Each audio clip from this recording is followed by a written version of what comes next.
Hey everybody, and welcome to a very special video that I announced earlier this week. With E3 ending, me and Ryan want to do a sort of longer type of special, a podcast sort of format where we talk about the highlights and the lowlights of E3. And we are today also joined by our good friend Greg. Greg, say hello. Hello. Hello. And yeah, let's just jump into it. This is us going to talk about our thoughts about E3. So have it on the background or grab some popcorn. This is going to be about an hour or so. So there were multiple press conferences, and we'll just jump into each one of them and think about what we thought. And of course, we have to kind of begin with the bad things, as EA chronologically was first. And I would like to know the opinion of EA, of you guys, because in all honesty, it was, in my opinion, very shitty, and not only to the point where it was shitty compared to the other press conferences, but it was also crap compared to other EA press conferences of years before. What did you think, Ryan? I mean, EA is EA. They don't do a whole lot right these days, and I guess their EA press conference this year was a personification of just, like, I don't know, just bad. Didn't like it, didn't enjoy it. I don't know, what do you think, Greg? I mean, same impressions. Good thing they went first, though. You know, kind of end Yeah, EA lead on, with end lead E3 with on the that weak one. Yeah. Yeah. I don't know. I feel like there. I think other YouTubers pointed out this too. Is the big problem is there are a lot of times where they just had people up front just talking about the game, and then they had still pictures of the game behind them, and no gameplay. Yep. I don't know. It just felt really, really weak. And I think another person pointed out too on YouTube that some of the pictures in the bottom corner, it says like this is just concept art too. So it's like they didn't even have finished assets for E3, and I felt like for E3 you almost want to come out a little stronger than that. And then God, when they played that full match of was that Command and Conquer. Yeah, on the It was so long. Oh my God, I felt bad for the guys announcing it too, or trying to commentate on it. It's like, oh. It never ended. And then the CG trailer of Command and Conquer was looking fucking awesome. And I was like, I want to play that. Don't give me this mobile game. Give me that. Yeah, that was kind of one of the big takeaway for E3 for me, was the lack of gameplay and the really long sessions of just nothing interesting happening. Like everything was so long and drawn out. It's like, just show me the fucking game. I don't give a shit about any of this other stuff. Like, okay, yeah, it's cool to see concept art, I guess, but it's not gameplay. Like, that's the big thing. Gameplay. Yeah, I mean, I can see that concept art. I can just Google that. You see that in a fucking extras book that you buy when they give you the game. Yeah. Well, you guys are even forgetting that even though they showed concept art, I'll take concept art any day over that short segment where they interviewed Vincent Pella, the former creator of, I believe, Infinity Ward, who was responsible for the first Modern Warfare. And they asked him, so, can you tell us about this Star Wars game you're working on? Oh, yeah, sure. You want a title? Here you go. That's all you get. Great. Thanks for wasting my time. Oh, God, yeah. Was that the guy in the crowd? Yep. Yeah. Oh, the EA did. Yeah, the EA had the influencer. Is that what they called it? The lady walking around with the mic, or was that a different one? No. She was. God, yeah. She was. I forgot what she was. She was like a not streamer, but like a esports commentator or something. But she was in there. She had a podcast as well, I believe, or something. Okay. That's another thing. Like, they continually show people that, like, I don't give a shit about, like, their little skits and whatnot.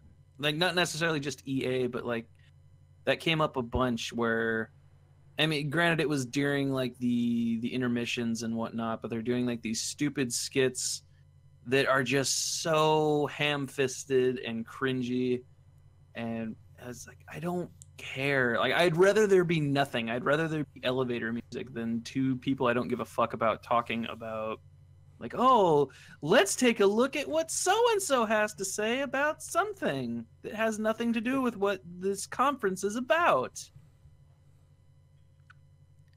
Yeah, they had a lot of strange segues into yeah, a lot of stuff that didn't make any or didn't have any bearing on what was happening.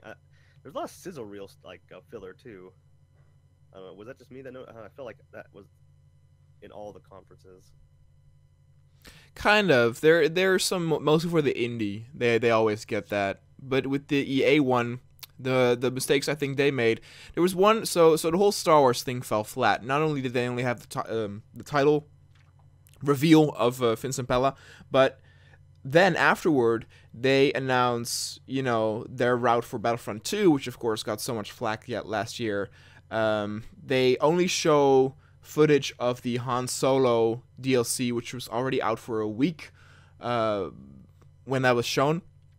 And sure, they announced the clones, which is cool and all. The biggest map they ever made, sure, is cool and all, but they just show a planet of Geonosis, not actual gameplay footage or even screenshots. But the most thing that annoyed me is that instead of the big boss of EA, the one probably responsible for that debacle of the loot boxes coming up on stage and like apologizing, they sent this small poor man who's like a developer at DICE who probably didn't even want to have that loot box shit in his game. They sent him on stage, and you can see how uncomfortable he is on stage. Like, yeah, we didn't get it quite right, did we? But we're working on it. And I'm like, oh my god, like how much he did not want to be on that stage. You can just, it was cringeworthy. I wonder how they picked him. They all draw straws or something. Maybe I saw him like during an interview when Battlefront came out. So he does have a high position on that particular game. And then the other mistake was what we mentioned earlier, the Command and Conquer that they did a complete match of, and they said it's Command and Conquer for a new generation. Well, that is just a smack in the face to all C&C fans. Yeah, you gotta please your bread and butter crowd, not just try and get in the new faces. Yes. Yeah. Also, that was weird that of the one game to really show a ton of gameplay for, that was the one that they thought would. Well, I don't know. I wonder if they thought that this is going to be it, or if that was really just all they had. But yeah. Well, I heard an interesting theory about it. Is that EA completely they threw in the towel, and they're like, even though they didn't say this publicly, pretty much their statement was, we are not here for the hardcore gamer anymore. They spent so much time on Command & Conquer being now, a mainstream game. Battlefield 5 is going very mainstream with their political correctness in their game.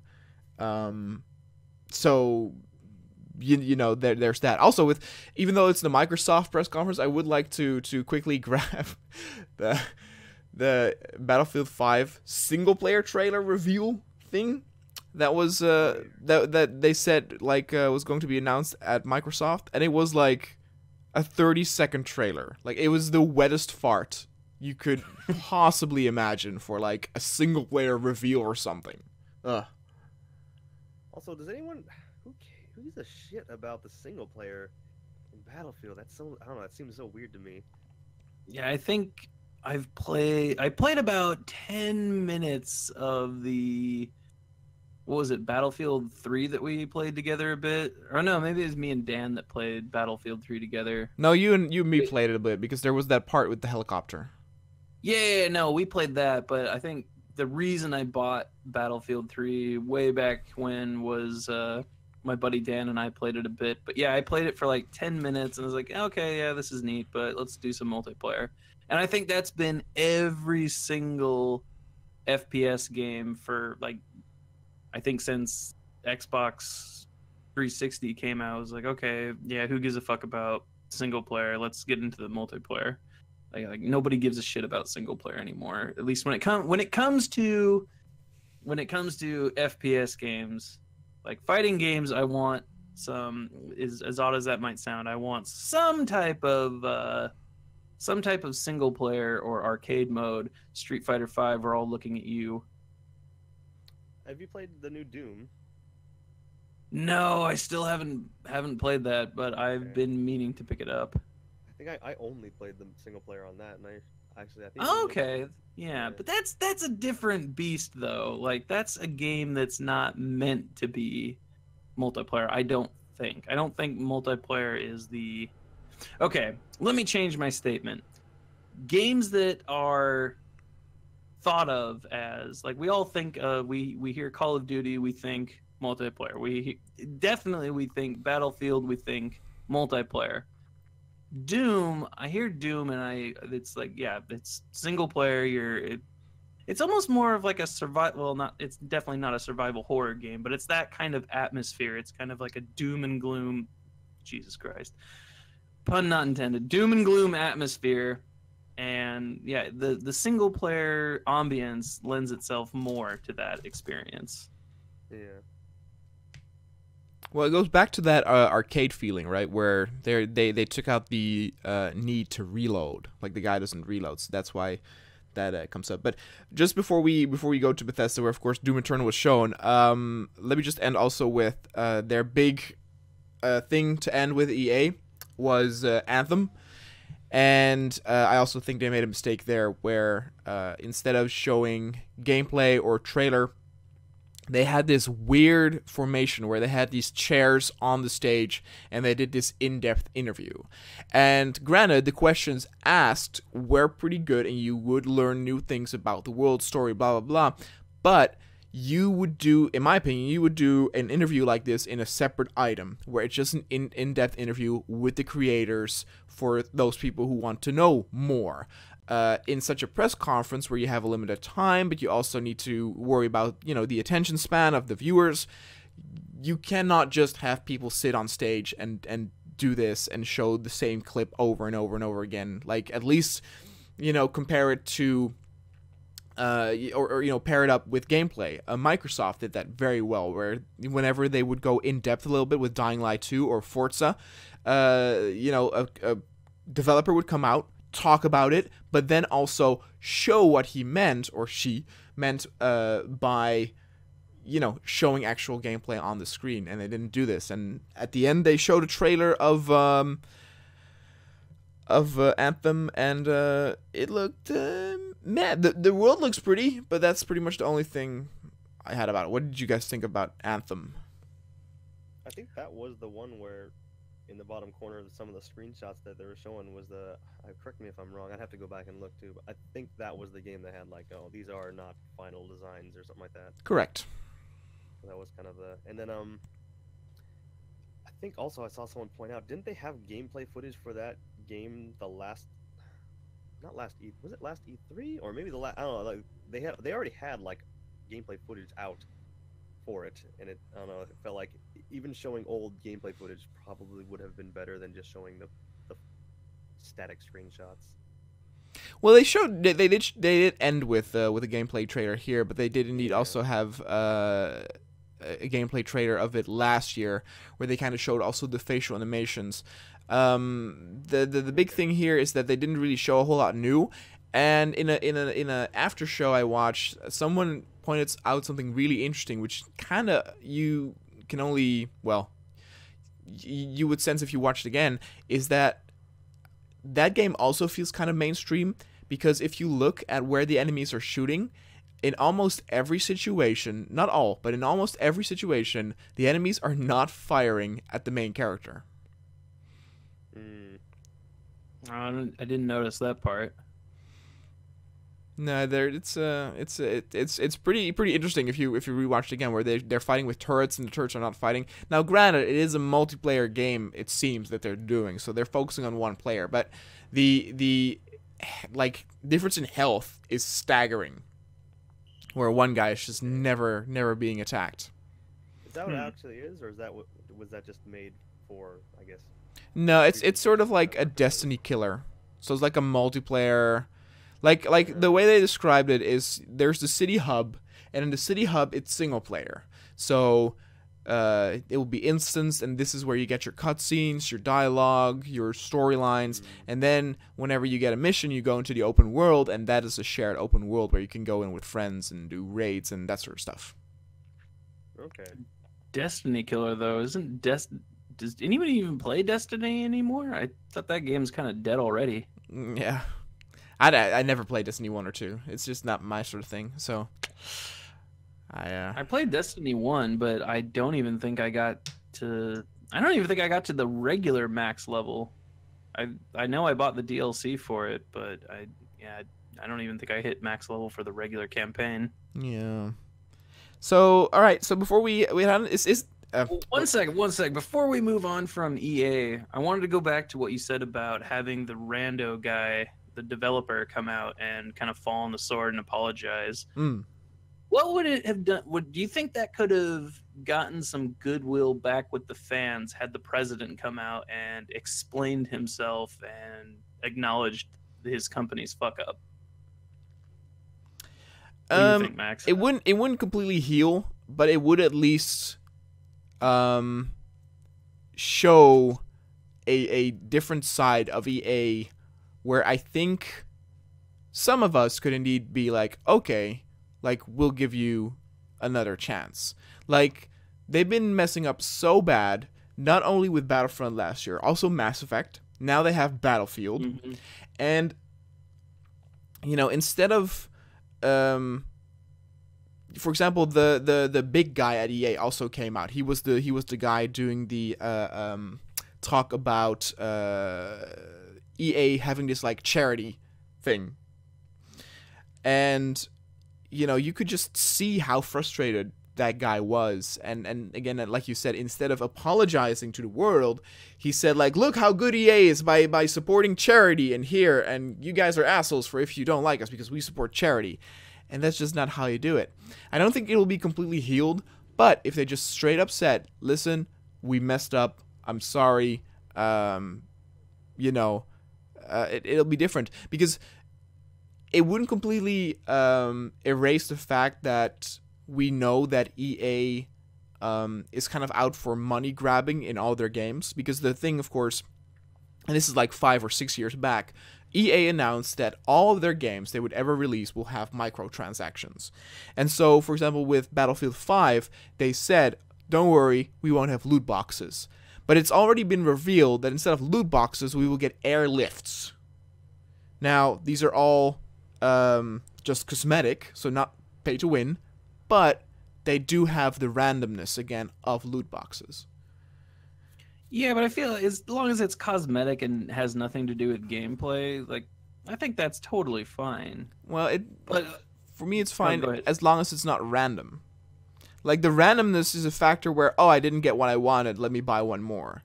If you're like, oh, I want the pink helmet or the pink Darth Vader, let me buy that, then you get that. But the randomness is a thing where it's like, oh, I have to buy again. Yeah, but I feel like that's been going on for, I mean, that's been around since, I don't know, since, like, TF2 days. Although, fuck, I don't remember. It's been so long since I played TF2. I think the random drops you got actually did something, but Didn't the game just give them to you, though? Like, you didn't have to pay money for them. You don't have to pay money for them. That's true. Like, you can get so you can get them through drops, and that's how everyone gets them. But then you can sell, like, if you get a duplicate or you get something you don't want, if I recall correctly, you can sell it on the Steam store. Yeah, that was a thing. Yeah, actually, that'd be interesting if they they would never do that. They'd lose money. But if they let you sell unwanted things that you got in the new Battlefield. But what the problem with, like what Max was saying, the fact that it costs money and it's random, it really kind of, I don't know. Well, I mean, it's been beaten to death, but you know, it does prey on people that have gambling issues and stuff like that, and just kind of taps into that addiction type of thing. Yeah, that's a good point.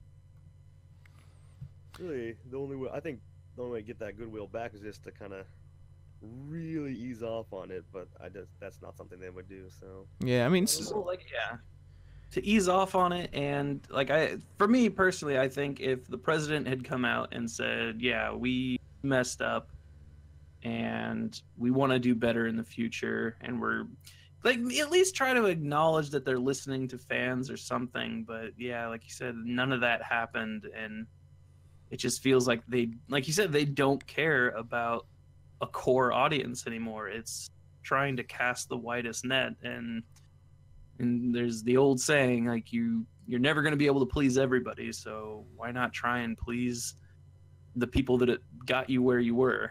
Yep. So okay, so before we end EA, is there any highlight? Is there any good stuff that you saw at EA? I don't really care about EA anymore. They're Okay.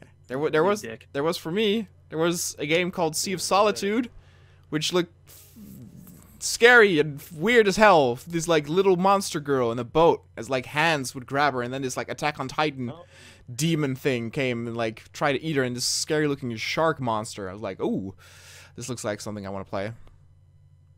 Yeah, that one actually, it looked interesting. It was, I don't know, I was surprised that it was from EA. Actually, I forgot that was EA's. I need a list of EA's, to be honest. Or, well, who made what? Because I do remember that game, but I did not remember that was EA.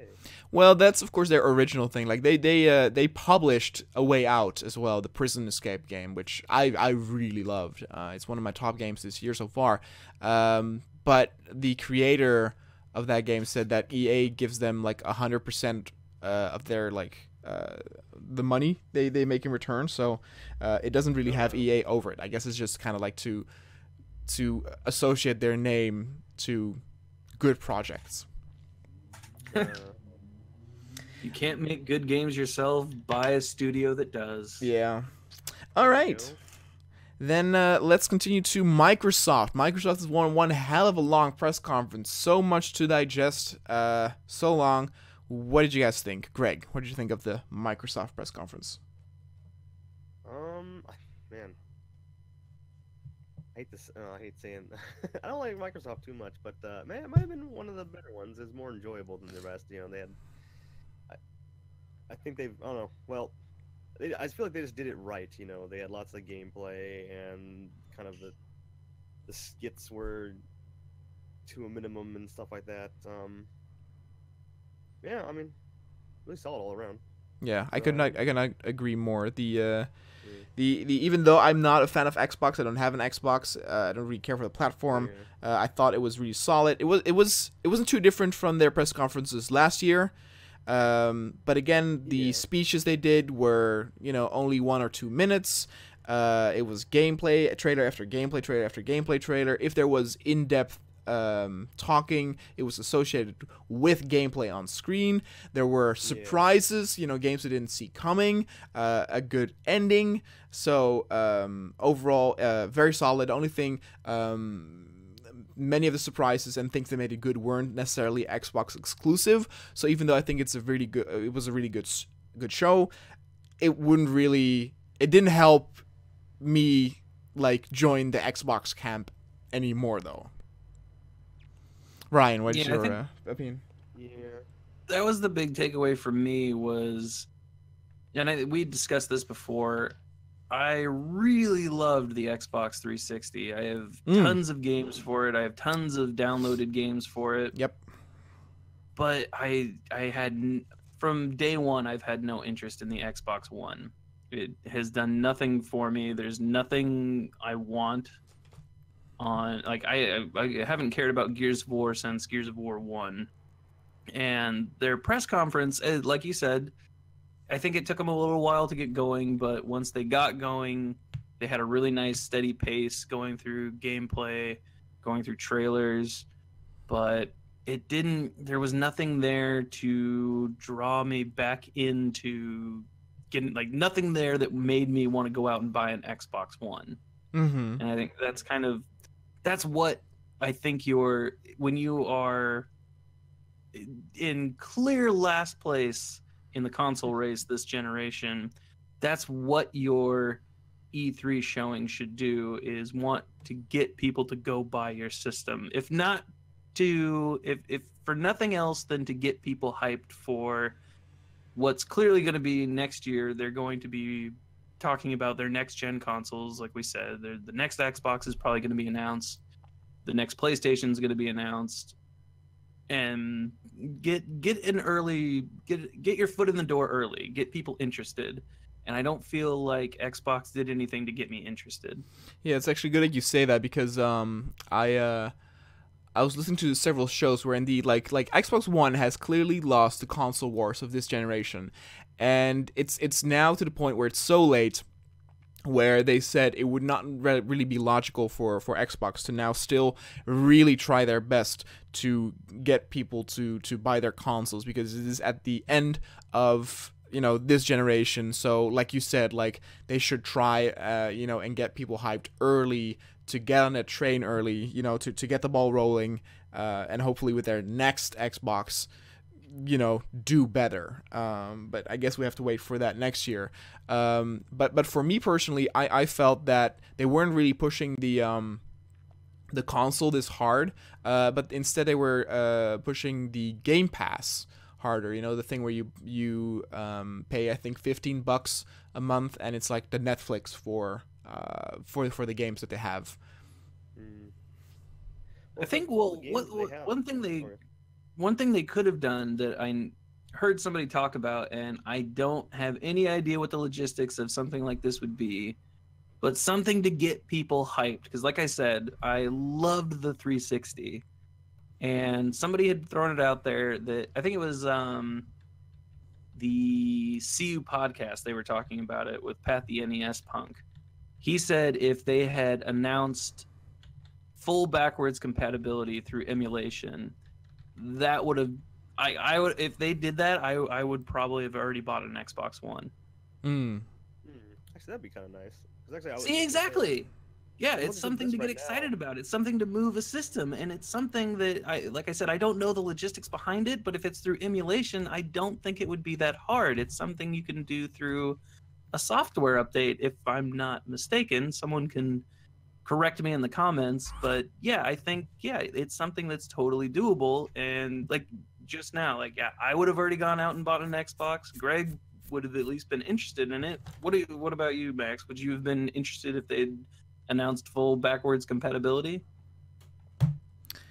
I don't know. Didn't PlayStation also announce that like a few years back? For the PS4? Didn't they? Or was that... Oh, no, actually, no. Never mind. No. I meant... Well, you say that. Don't they have... Or was that 2 years? Didn't they have an announcement last year or the year before where they had... And it wasn't, I think, 360 games. Where it was like, oh, all these, like, Xbox Classic games are now, like, are coming to Xbox One. Like, one of them was, like, right. Panzer Dragoon. Yeah, there's a select few titles that are backwards compatible, but I'm saying like you can play any game that you have from your 360. Backwards compatibility is kind of seems like it's kind of dead now. Like it was a big thing at one point, and just nobody really does it anymore.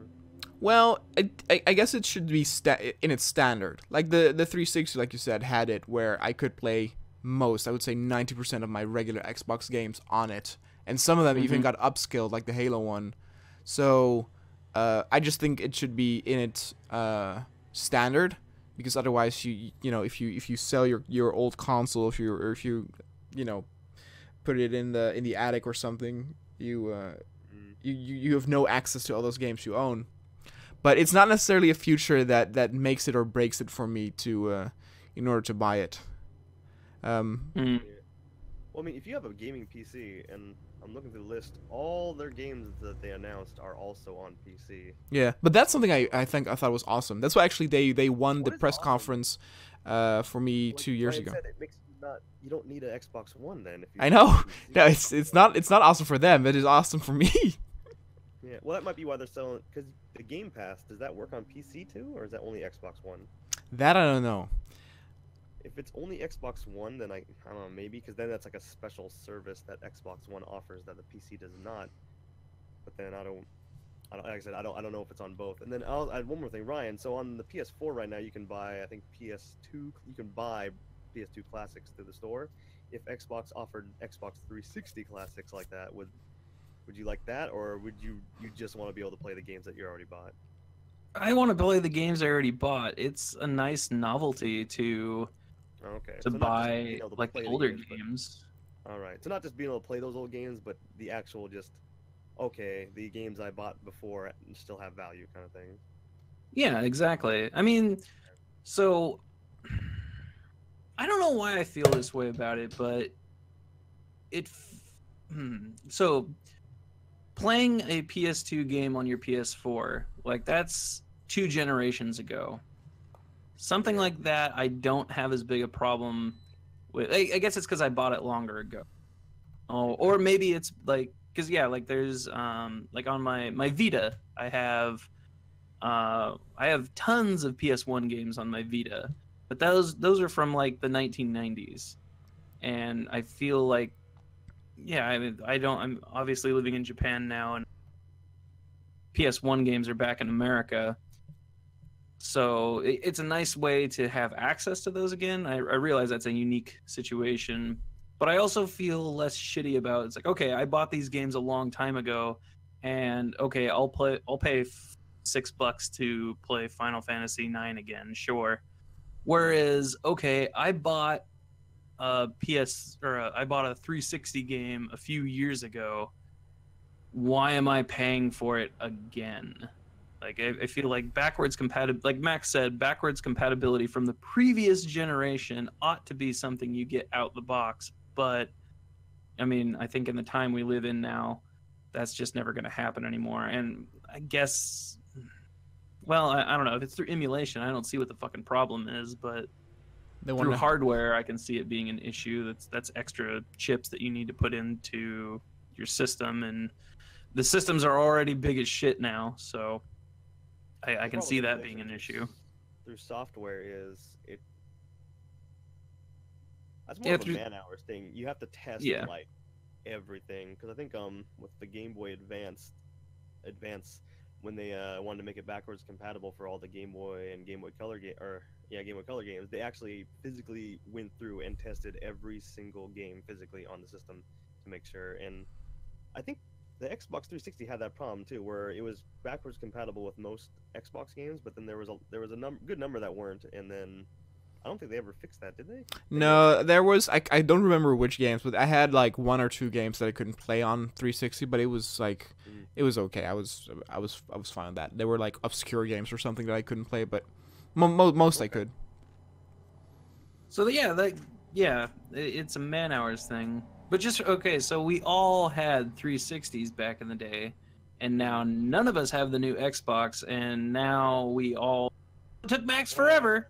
We all have PS4s, so I think yeah, that definitely says The something only about reason this I bought a generation. 360, the only reason I bought 360 is because all you guys back in the day had 360s, so it was just easier to play with you guys. I had no interest in buying a 360 originally, so No, well, I But think I yeah, think 360 was an amazing console with also games that they had. Where, for example, well, Gears of War 1 felt really awesome. Also, Assassin's Creed 1 felt like this new thing I've never experienced before, but it never really changed. Both games in the later things where even now with Gears 5 being announced, sure it looks prettier, but gameplay wise it still feels quite old on what there is. mm, well, when that kind of brings up an interesting thing. When new game, I guess this doesn't have much to do with. Well, maybe it does. When new games come out in a series, do you like when they make drastic changes to gameplay? 'Cause I'm not a huge fan of it. I like a little tweak here and there, add some new things, improve on some things that may not have been as polished. But I don't really like it when there's drastic gameplay changes. It depends because the thing that of course comes to mind is God of War. And I God of War was the game I got with my PS4, and that game is amazing. Like, it's mind blowing. And the ironic part is that I never was a God of War fan of the earlier games. I owned God of War 1, never completed it, and thought it was kind of meh. And then this game comes out. It's far more story driven, cinematic, and I was like, "Oh my god, this is amazing." And you don't necessarily have to do it with all games. But again, with Gears of War, that's now feels so the same. Like, I had it with Gears 4, which I own. it was like, sure, it's kind of cool, but I I had a feeling that I've already experienced this in 3 games before, and it just looks prettier. And I think Microsoft, though, does realize that it does need these like original titles, or these like big AAA titles of in-house studios, because of course that's now Sony's strategy, where they each give their studios like 3-4 years each to make these like huge cinematic single-player narrative games. And Microsoft responded, of course, within this press conference, revealing that they bought several studios, including Ninja Theory, which made, of course, Hellblade. Mm-hmm. So in that sense, I think that they are going to counter that. But for example, with Halo, they started the show with Halo Infinite. We don't know what it is. In fact, it might just be a tech demo of their new engine. Some people are saying that it's a battle royale in the Halo world. I mean, it looks pretty, but that was the same thing where Halo 5 apparently was very bad. Halo 4 was regarded as pretty good, as it was 343's first showcase on the continuation of the story. But I like 4 a lot. Yeah. I heard good things about 4, but it's I don't know. Do I want to change my games? Not necessarily. I'm trying to think of a game where they did do change and it didn't work out well. I guess Metal Gear Solid 2 would be an example where everybody loved Snake, and then it's like, yeah, that's not a gameplay change. And I think all the gameplay changes they made in Metal Gear Solid 2 were good gameplay changes. I just think they shit the bed by making Raiden the main character. Yeah, definitely. I think Ryan's big thing is you're thinking of Final Fantasy 7, right? Not necessarily, but because I like Final Fantasy 12 in terms of gameplay is one of my favorite Final Fantasies. But then you go to something like Final Fantasy 13, where it's like a bastardized version of like a traditional JRPG, and it just feels like garbage. And then you go to Final Fantasy 15, and I hate the combat of it so much. Well, yeah, I mean, I don't mind them changing up the formula, but I did feel like they did 13, then 13.2, then 13.3, and it seemed like a lot of people didn't like that system. It's like, so at that point, it felt like they were beating a dead horse. So they maybe should have, tried something else. Like, I guess the combat does change a bit in all of them, and I guess 13.3 is a bit different. But then, I don't know, I feel like they're all an evolution of that 13. Oh, yeah, it's definitely all a riff on the original 13. Yeah, and I feel like they just keep. I don't know. They're really holding tight to that one. I don't know why. Do we want to talk about Sony now, or is that? Well, yeah, we can save the Final Fantasy talk for the Sony part of it. Okay. So what's next on our? Well, do we have anything else from the Microsoft thing? No, not necessarily. Like if you have any games in your top 3 that were there, we'll come back to it. But that's fine. So next up, of course, is wait. So who had the premiere of the Devil May Cry 5 trailer? That was Microsoft. Okay. Oh, was it Microsoft? Microsoft, you fucks. Oh my. I like the Devil May Cry 5 trailer. It was great. I'm excited for it. Going back to traditional Devil May Cry. Great.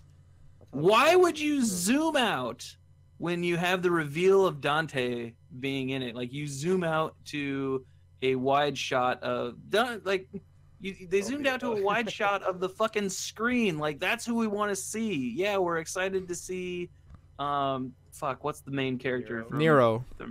Nero, yeah. I'm happy to see Nero again. I like Nero. But why would you zoom out when you're revealing that Dante's in it? That's so stupid. Well, I mean, that's more just I don't know. I mean, I don't know. That's not what happens in the actual trailer. That was just bad camera work, I guess, for people watching at home. But yeah, that's half of what E3 is the presentation of it. They're so concerned with, we gotta have all these fun, stupid skits, and fucking musical performances. Oh, we'll talk about some musical performances later, I'm sure. Actually, But oh my god, like yeah, I didn't know. I forgot that Devil May Cry was on Microsoft. I thought it was later.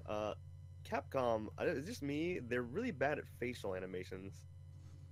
everybody's bad at facial animation. Well, Yeah, not no, everybody. this- A lot of when the people are bad at characters- facial animations this generation. Yeah, but like the smiling when the characters smile for the Capcom games, it just looks really weird to me, and I notice it a lot in Monster Hunter. And Oh yeah. Resident Evil 7 has the same problem too. I don't know what it is, but they can't. Oh, that's what you mean. So I have it. I have the trailer. I have the press conference now in the background. You mean when he's on the bike? I didn't even notice that. I didn't even notice. That's daunting. Oh shit! You didn't know? Oh, well. I just Like assumed because that. because See, these, that's what I'm saying. these two guys are coming out on Fucking stage. I was like, ridiculous. yep. You're more concerned with the two assholes walking out on stage than the. Yeah, like they said, that's like a personification of the whole E3 right there. It's like, okay, that's something I really. Oh, you're gonna. Oh, No, you're right. Like because they did that, I completely missed that. it's so stupid. Okay. All right, let's move on. All right. So then next up we get Bethesda. So Bethesda, by multiple viewers on my channel, was said to be the absolute best press conference this year, and that they destroyed Microsoft. Let me just say that I disagree with this statement, and that I've seen so ev- many people online say that same shit. Oh, Bethesda won E3. well, To each their own. there were some good things in the show, but it started out very slow, and I would say for the first half, not much interesting was happening. The Andrew WK concert was stupid because sure, well, he did his best, like he was rocking out and shit, but there was no gameplay shown. Sure, the soundtrack is in the game, but at least do it like Ubisoft did, where while they have the concert or the song, they have a trailer in the background showing gameplay. They started with Rage. I don't know why they make this, because the first Rage was not a success. I guess it looks okay and cool, but I'm very selective nowadays with my open world games, because I'm getting very tired of side quests in open world, to the point where it like makes it less fun for me to play. I can't play an open world game anymore. It's just feels Yeah. stupid to say. It was too much. Yeah. Too much. And Yeah, I think there's a good mix to be had in open world games, and I don't know. I don't necessarily want to be on rails, but well, yeah, I God of War is a good, where it's not really open world, but whenever you would go into a side quest, it's not just hey, get me 5 frogs like in Final Fantasy 15, but it's straight up like you get to areas where you normally would never go in the main story, and there's like separate dialogue, events, cutscenes, etc. there, which it feels more important than just this like stupid fetch quest. right. So there's the Andrew WK. Then let me actually pull up the Bethesda press conference. So then, yeah, go ahead. I was gonna say with the Android WK thing. I talked to Ryan about it earlier, but I don't know, when I started playing, I decided to take a bathroom break because I was like, okay. But then when I came back, I was looking through the comments, and there was just one that caught my eye, and someone was just like, "Build a wall" when he was playing the. Oh my god. Not that bad. Come on. I mean. he's doing Well, his yeah, best. like Max was saying, like, yeah, it's no fault of the performers. They all did a good job. They did what they were paid to do. Yeah. But why do these developers think that that's what we want to see at a fucking video game conference? I don't Exactly. give a shit. Especially for the about people their watching. musical performance. Yeah, exactly. Like Greg So I feeling went like, to go- okay, this is a good time to get up and go to the bathroom. If you have people thinking that during your press conference, you're doing something wrong. Yeah. There was also, during Rage 2, there was that awkward moment where they had the developers of the two different studios, and one guy was like a midget, and the other was this like giant. Oh yeah. Oh, that giant guy. Did anybody else feel like he was scared shitless of being there? No, when he made that joke about like and they brought it big. I felt like that wasn't like on the teleprompter, so I felt that joke like caught him off guard, and he was like, "Oh shit! Like what do I do now?" Oh yeah, and he kept like raising his hands up to get the audience to like get into it, and it just completely fell flat. It shit was so cringy. Yep. And then things were kind of, because they had the card game afterwards, like blah blah blah. After that, they have Elder Scrolls Online, which of course they showed Somerset. They did reveal some of their future stuff, but again, it was pretty much old content. Then okay, so then we got the first new thing, which was Doom Eternal. And ironically, so I got a viewer on the main channel saying like this was a 10 out of 10 for him. Like he loves the first Doom so much, and this is pretty much what won Bethesda E3. But he criticized Microsoft for example, for showing, for having Cyberpunk not show any gameplay. Doom also doesn't do that. Now, of course, you can imagine what the gameplay is with Doom. But Yeah. I feel that the Cyberpunk trailer was a lot more important because it showed the setting and finally what we can expect. Whereas Doom Eternal, it was just, okay, hell on earth. That's kind of like the new thing. What we're getting, where it's Earth, Yeah. kind of like I mean, it's cool twisted. that we know that a new Yeah. one coming out, but I don't think when me and Ryan earlier were talking about anything we were excited for, and I don't know, I find it hard to get excited for anything that didn't show actual gameplay. Like it's cool, I like Doom, and it's cool there's another one coming out, but until I see actual gameplay, it's like I don't know, I kind of forget about it sometimes. Like, oh yeah, that was a thing, wasn't it? Yep. Yeah. Then they had Quake Champions, which I am kind of curious what you guys are thinking, because when I look at that game, I'm like, nope, this is not for me.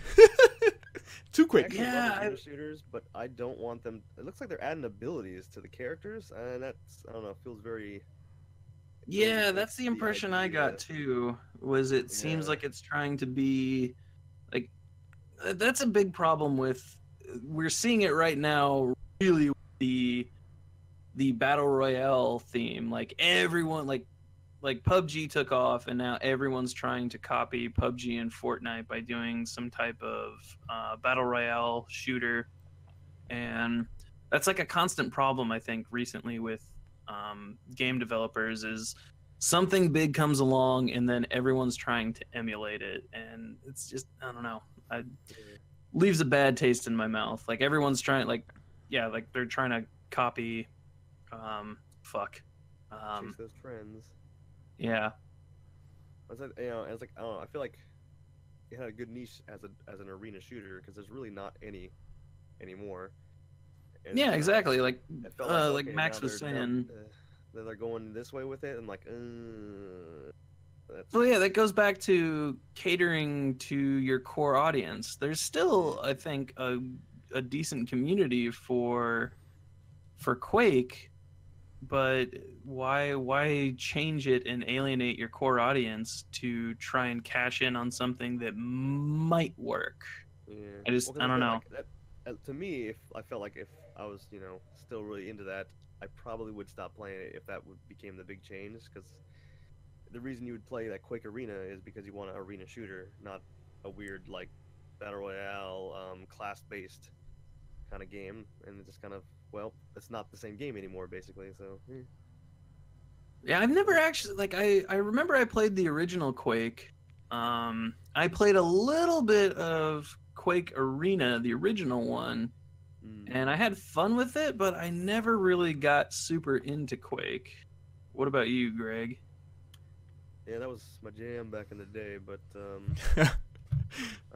Quake and Unreal Tournament, those I played those. Oh all yeah, the time. never mind. Yeah, it was Unreal Tournament that I.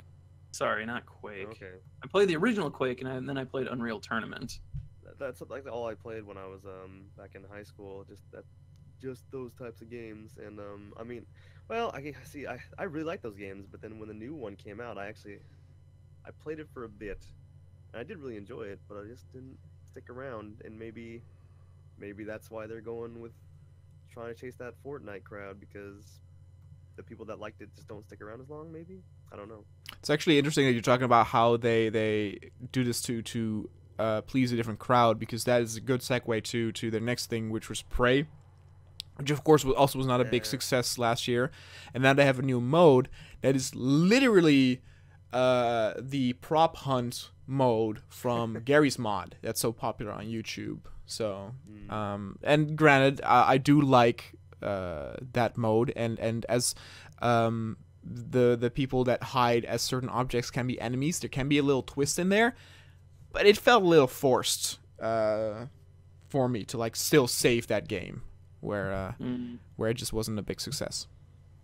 If I'd already played that game's kind of long too, so like if I'd already played through that game, I don't know if I'd go back to it for that. Yeah. I don't know. I stopped halfway through. Annoyed one particular viewer so much. He was always like, "Why? When are you going back to Prey?" I was like, "Oh, sorry. I just don't like the game very much." I was gonna say just finish it, but yeah, it's really long, so that's not something you just. It has a great beginning. Like the first 10 minutes are amazing, I think. Oh yeah, I do like it quite a bit, but well, I don't know. Maybe this will sway some of the people on the fence about it, and like, well, okay, now I can pick it up. Yeah. Then, of course, we had the Wolfenstein. Again, no gameplay. Did get a lot of new information, though. It plays in the 1980s. You play as BJ's twin daughters. Co-op, so that's kind of cool. But we didn't see a whole lot. We saw Paris a little bit, I think, in the engine, but that was pretty much all it. I'll go back for that. It's like a standalone expansion almost. So sure, but again, no gameplay. And then of course came the big boss himself announcing Todd Howard, who we all apparently now think is a god. I like him. I think he has charisma, even though he's a developer and a nerd. But he talked about Fallout 76. No, wait, before that. Oh, okay. So hold on. Before Fallout 76, they did have that very funny skit, and I did laugh out loud of Skyrim coming to Alexa, and I thought it was very funny.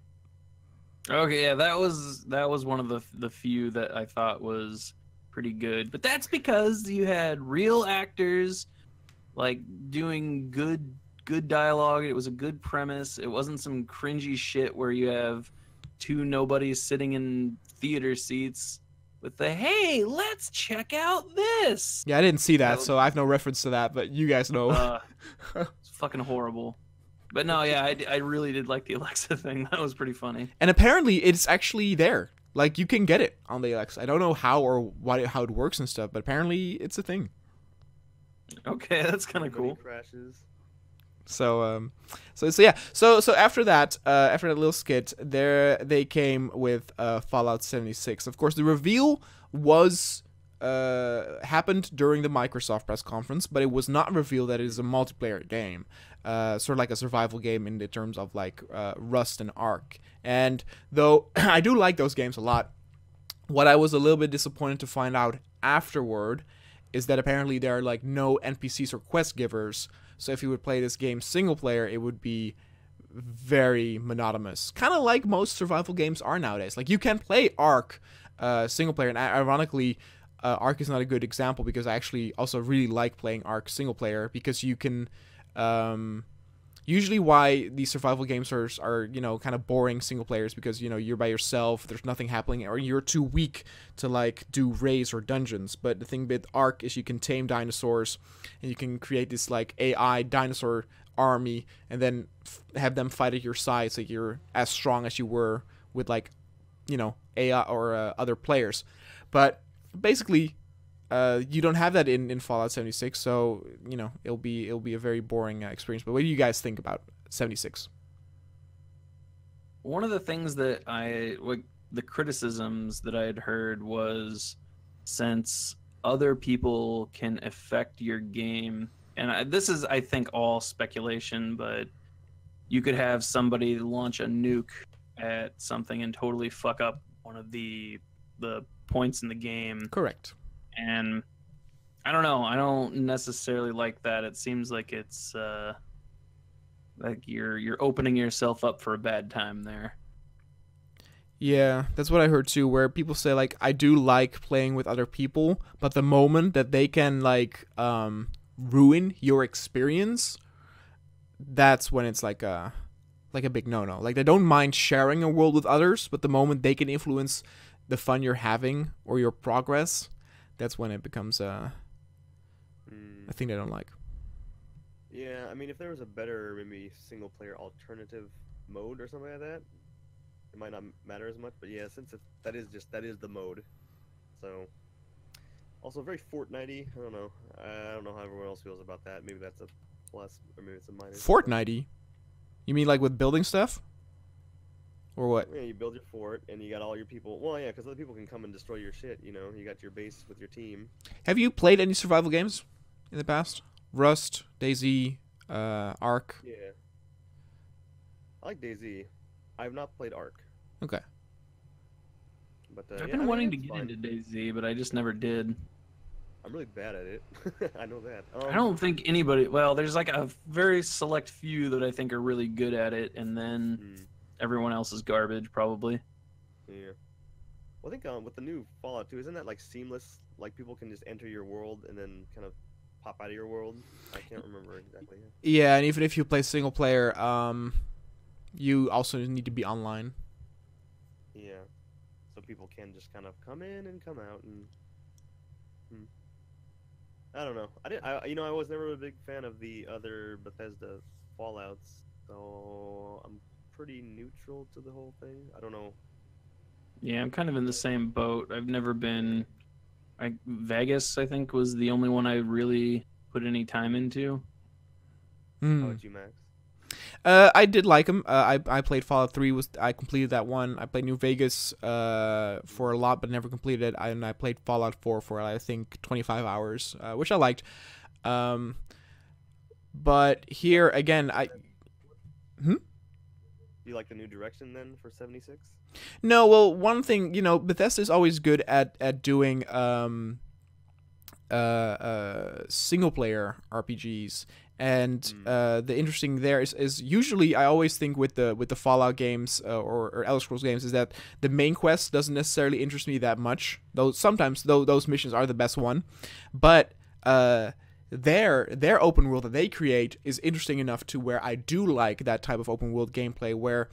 And they kind of started doing this with Fallout 3, where they said, okay, we will have less side quests, but the side quests that we have, they're a story of their own, more robust, more things going on there, which was really cool. Where in Fallout 4, I came across this little settlement, and they were very strict with getting in there. Had tight security, these big walls and barbed wire, and I had to go through this rigorous process to actually be accepted in their community. And then when I got into their community, then I found out, okay, something's wrong and what's happening here. And one of the officials of the town were selling certain people or sick people to this different faction for human experimenting, and that was all just a side quest that I found out. And I thought that was a really cool thing. That was a separate episode in a TV series or something like that felt. So I think they're very good at that. But since they don't have that here,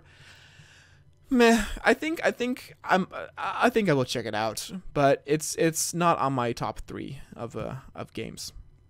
Yeah, I guess when it's only the multiplayer and it's not necessarily competitive multiplayer or anything like that, I don't know how many hours I'd be able to put into it before I'd get bored. Yeah. You kind of have to make the story yourself. It's kind of the thing. It's kind of like Sea of Thieves, but in the wasteland and with more stuff in there.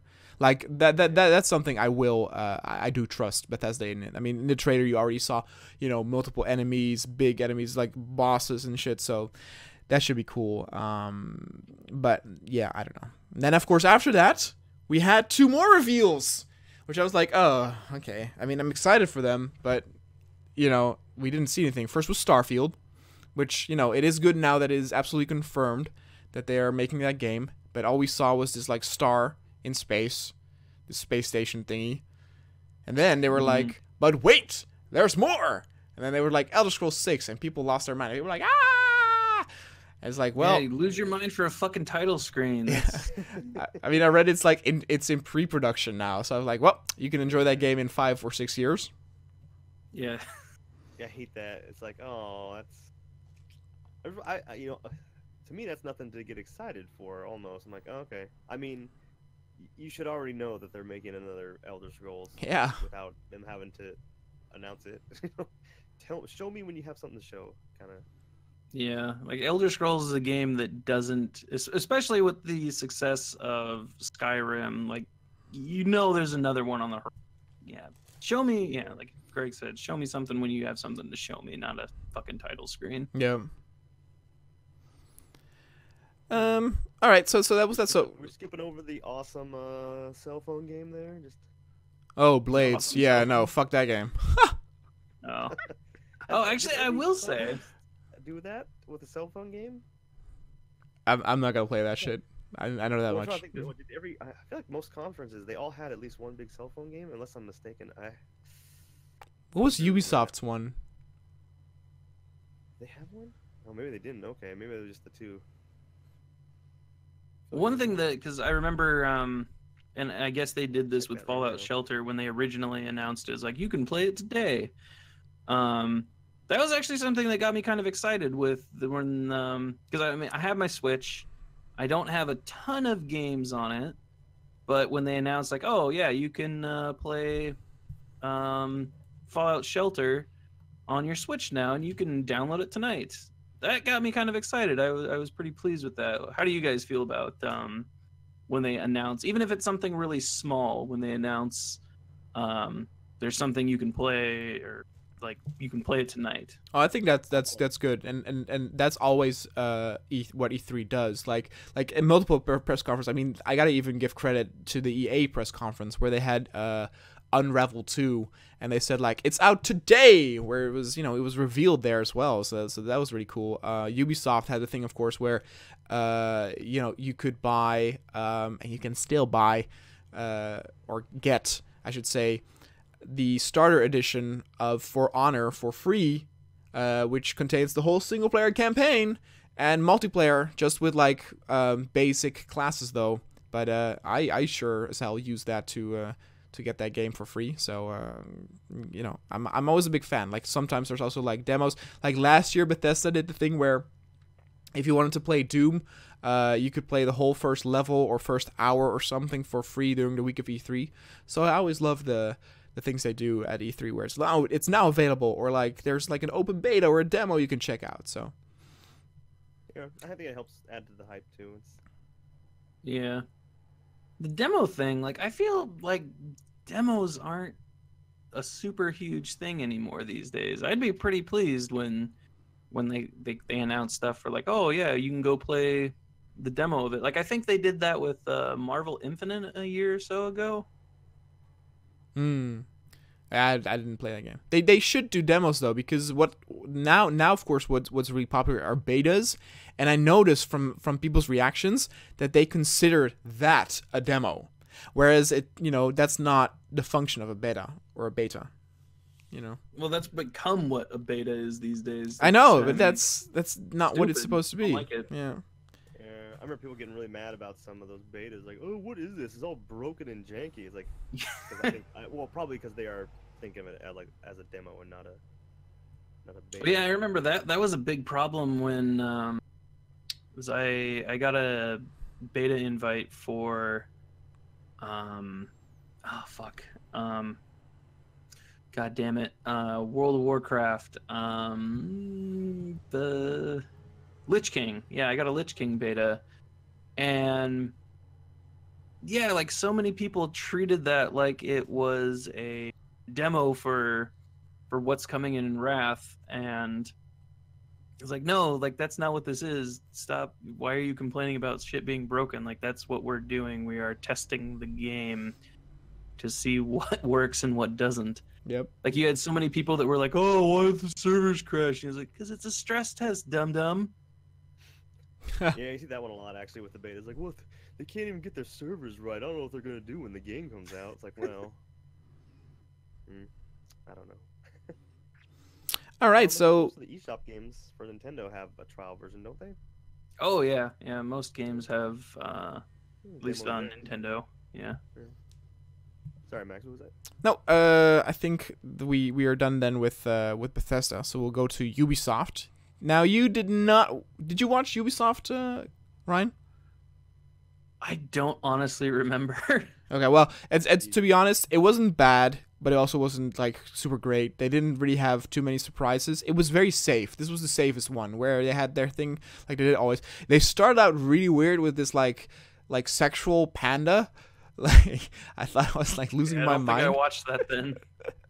It was for Just Dance. They did alright, but it was really funky. Like if you were high, you get like the weirdest trip because they had like this girl in like her whole skin was painted pink and she had like a pink octopus on her head. I don't know. It was weird. But yeah, so no surprise. So they started then after that, they started with Beyond Good and Evil 2. You know, very exciting there. But they did the thing that you said with Devil May Cry where when they showed gameplay, they didn't even once actually show like the full screen. It was all filming the stage with the two creators and gameplay on a tiny screen, so it wasn't lit very well. And People only care about them the cinematics. That's where the real meat of the game. the CGI was amazing though. I feel like Bethesda, like Ubisoft, they spent money on their CGI. Like those who created the Beyond and Good and Evil trailers, they were like Jesus. But I feel like they do that always. Now, I don't like CGI trailers, but I do give them a pass when it is what Ubisoft does to where, because for every game that they showed a CGI trailer, they also showed gameplay. Now, of course, Beyond Good and Evil 2 was kind of like the exception where it didn't go full screen, but it did get a little bit tiresome when I realized that it was like that for every game. Like, For Honor had a CGI trailer and gameplay trailer. The Division had a CGI trailer and a gameplay trailer. Assassin's... maybe not. But there were other games. That Starlink game had a trailer and then a gameplay trailer. So, what do you think, Greg, of the Ubisoft? Oh, that was pretty good. I mean, I don't really like a lot of their games actually, but I think their Just Dance reveal trailer that was. As far as all the conferences that use some type of musical number, I feel like Ubisoft incorporated it the best. Yeah, with the Donkey Kong run, right? Oh yeah, they did that too. No, I was talking about the Just Dance thing. Oh, okay. Well, Ubisoft, in my opinion, did the best job of like making it an actual show. Like it was entertaining for the people there, but it was also entertaining for the people watching. Where of course they also had that guy with the motorcycle for trials. Like he drove into the crowd with his like Helter Skelter or Evel Knievel fucking outfit. And then he did the fall thing on the stage. It did pretty good, and also I think when they did the Donkey Kong Country thing, I don't know how many people. Well, no, people probably know him. Grant Kirkhope came out to conduct. Yep. And he's the guy. Who did the he can compose the music for the original or Donkey Kong on the Super Nintendos. So that was kind of cool. And then, actually, yeah, they did very good presentation wise. That was very good with their showmanship, I think. And then they did, like you said earlier, they did good by making sure they did show gameplay. I don't know why that was such a difficult thing this year, but yeah, they did make sure to show that. I don't think what games they had because I don't remember if there was any I was particularly excited for. No, but it was mostly also no surprises, no new things. Things about the Crew 2, the Division 2, Skull and Bones. Beyond Good and Evil announced before? Yes, last year. Was it? Oh, was it? Oh wow. All right. I was like, well, that's new to me, but it shows how much attention I pay. Beyond Good and Beyond Good and Evil 2's been announced for years, hasn't it? No, it was there was a trailer. For a long time. Yeah, there was a trailer that was released years and years and years ago, but then it was like nothing was released afterward, and it kind of got canceled, and people were like, okay, like is it in limbo now? What's happening? And then last year there was another solid trailer, and it was like, look, it's back now. But to be honest, I still think that game is 2 years away. And what people should not forget, because people always love that game sold quite badly. And it looks like they're putting a lot of money behind this. And I don't think, even though it might be, again, a critical success, because boy, was it a critical success. And that game's really cool. But boy, I don't think they will make their money back on this. I think it will be like the Blade Runner of Ubisoft. I don't know. Because I think Beyond Good and Evil 2 or Beyond Good and Evil was kind of ahead of its time, and I think it found a pretty good cult following after its initial release. Because I know a lot of people that really love that game. I know I bought it way after its initial release. 'Cause I had no like interest in it when it first came out, but then yeah, I bought it years down the line. And I think that's how most people played it, was well after it came out. Yeah. So I think it might do okay. And of course, also Beyond Good and Evil 2 will have Jade in it. So, but she's So that's okay. I heard there was some grumblings about that it's not Jade in Beyond Good and Evil 2. Like the main character isn't going to be Jade. no. It's the bad guy this time is Jade. The trailer they showed this year has Paige in it, so the pig, and in the trailer their ship gets caught by this enemy ship, and you have all these robots coming out, and then you have this like evil girl in black, and Paige says like, Jade, and that's where the trailer ends, as you look at Jade's face being all evil. So, and it's a prequel, so we're gonna see how Jade's gonna be like that. I hope she makes a proper transition, because boy do I don't like storylines where they manipulate or they do like a spell or something on a main character to make them evil. Yeah, the fucking Kingdom Hearts 3 has that as well, where it's like, oh my god, I'm so worried about this person. No, yeah. So yes, Skull and Bones. What do you guys think about that? Or I guess Greg, what do you think about that? I don't know. I don't know what to think about it. You know, I played a lot of the. I don't remember which one it was. The Assassin's Creed that had the pirate ships in it. And Yeah, Black Flag. I liked that a lot. Was that Black Flag? And yeah, so I don't know, a dedicated game. Well, I guess that. Well, no, this would be like a dedicated game for like the pirate warships and stuff like that. It looks kind of cool. But that was also more relaxed, right? Like that was just you playing single player with your crew, doing sea shanties, and this is like multiplayer battles. With Assassin's Creed, because it's just a single player, and you can kind of, make your crew really broken and just kind of stomp all the NPCs coming at you. But as an actual multiplayer experience, I don't know. Yeah. Now. Play that one. The game was like steampunk, and you had the blimps, and you were whatever. Oh yeah, no, that I played it once or twice. That was not for me. It kind of reminded me of that idea. I don't know. Is your crew made up of other players, or is your whole ship control each? Your whole ship. You control whole ship.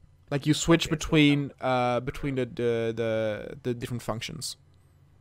Okay, so like that blimp game, but you are all the players. Correct, and you can have PvP, but also apparently PvE. Okay, that might be less obnoxious if I have full control. Well, I don't know. It's also kind of fun to have all your friends filling different roles on the ship too. So I don't know. How about you? No,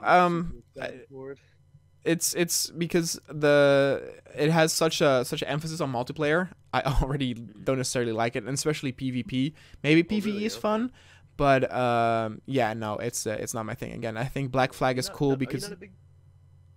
Or is it not a big PvP player? No, PvP is not something I'm very interested in. No. PvP, if it's multiplayer, I do like multiplayer, but then it's got to be co-op. I do like co-op a lot. But PvP is not such a. You can actually do PvP right in terms of how they did Titanfall, where you have these matches, but in the matches you also have bots, so it feels more epic. It feels like there's more going on, and that sort of thing. So there's that. Now they ended the show with Assassin's Creed Odyssey, which I don't know if they wanted that to be their big surprise thing, but ironically, an hour before the show started, somewhere there was this leak of an interview with one of the creators of Assassin's Creed Odyssey, and they literally showed a lot of gameplay.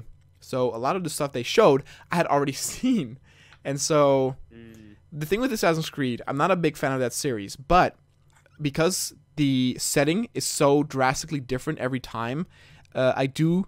every time a new one comes out, I'm like, does the setting, attract me to playing it? And then I'll just play it as a standalone game, not really interested in the, in the whole storyline the convoluted storyline that they created there. And so I do have to say that I do. That storyline. Oh my god, with the fucking apples and shit and like the Atlas or whatever.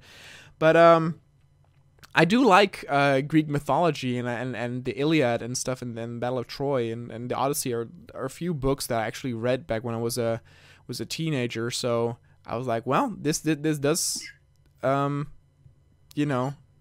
approach a point I am interested in, but they are going for it's not clear to me if they're going for this like really realistic approach, or if they, because there's a quick shot of a Minotaur in there, I'm like, okay, go full Greek mythology, give me all the, give me Poseidon, give me Zeus, give me all that shit in there, let me, because they talk about how you are going to be going on your own Odyssey. It's like, okay, well then let me, encounter the Hydra, let me fight the Cyclops, let me, bang the Sirens. I don't know.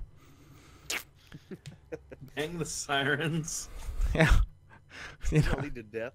Pretty sure that leads to death. Well, it'll be a happy death.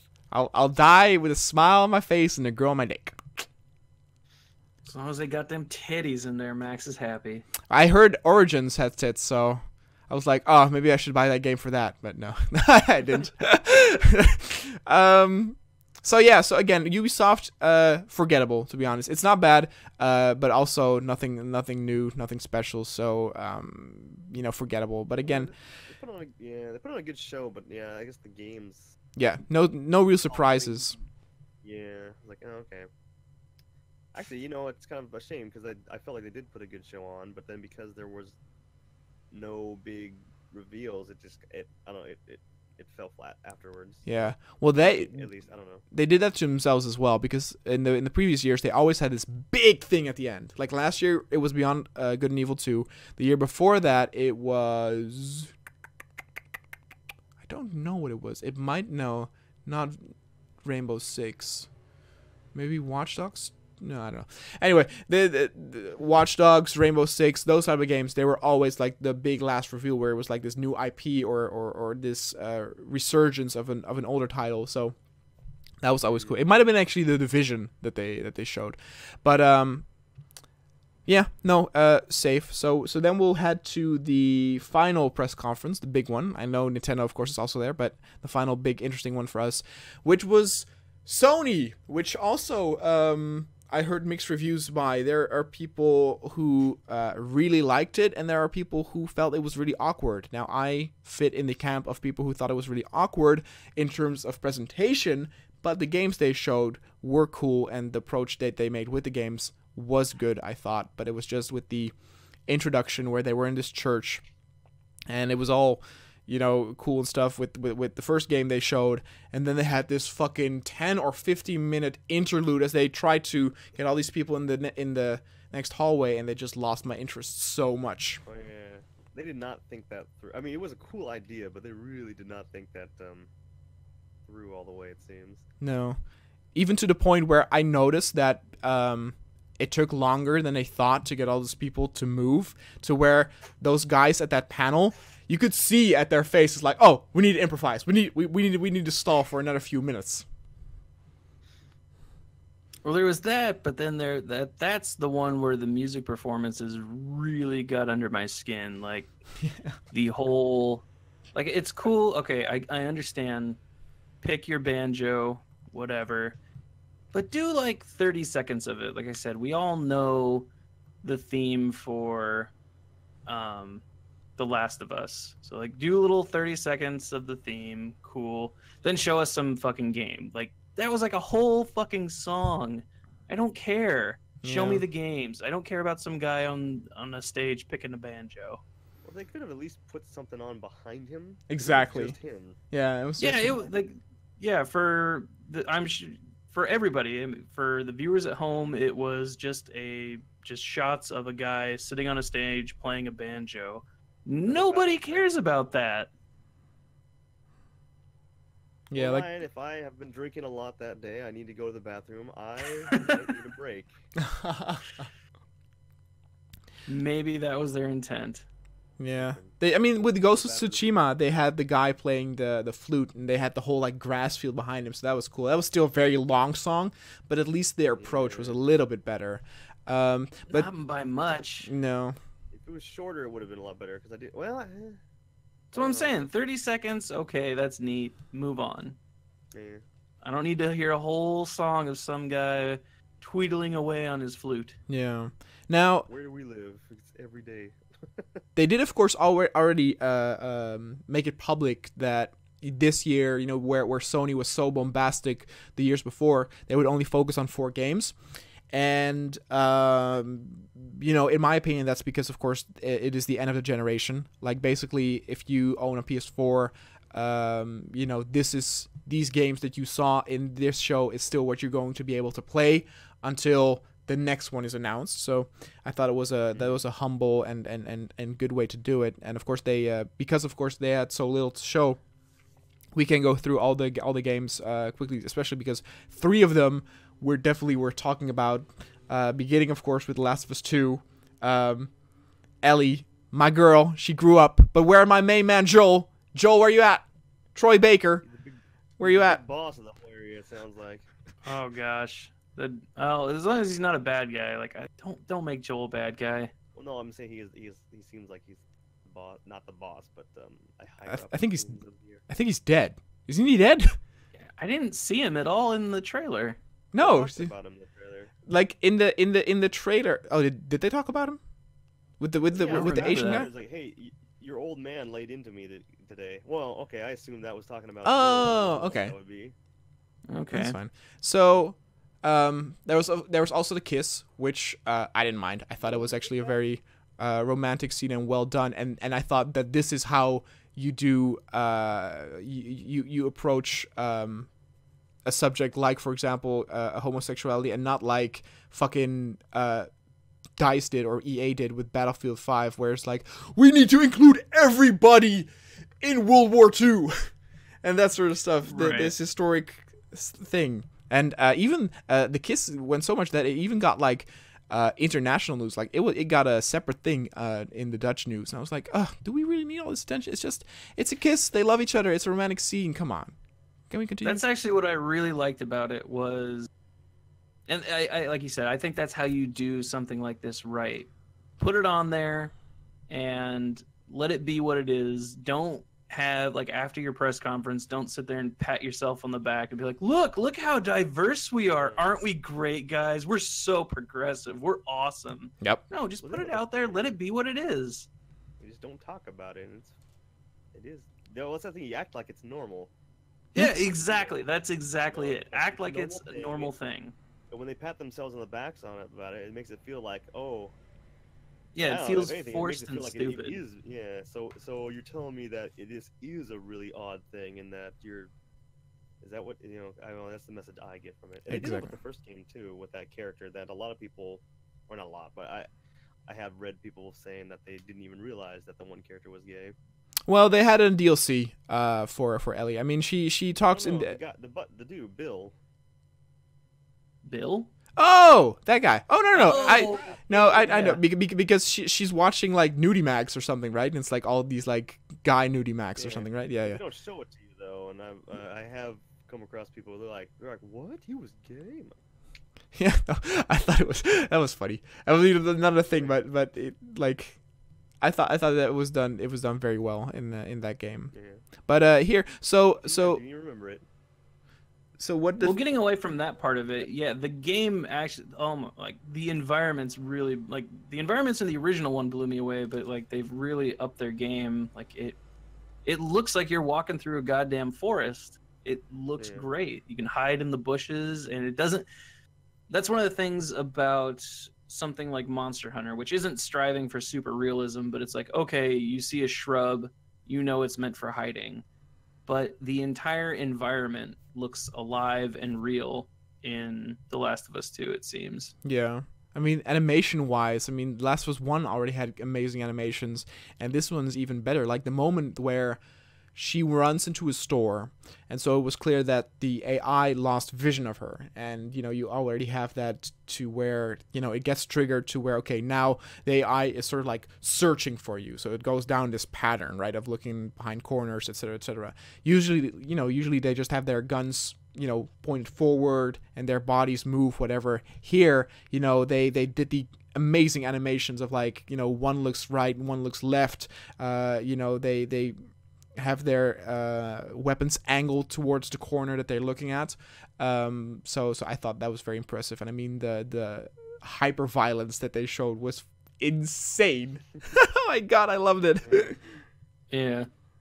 I like the feedback you could see when Ellie got hit by something too, and not just like generic jerk like I got shot, but it's I don't know.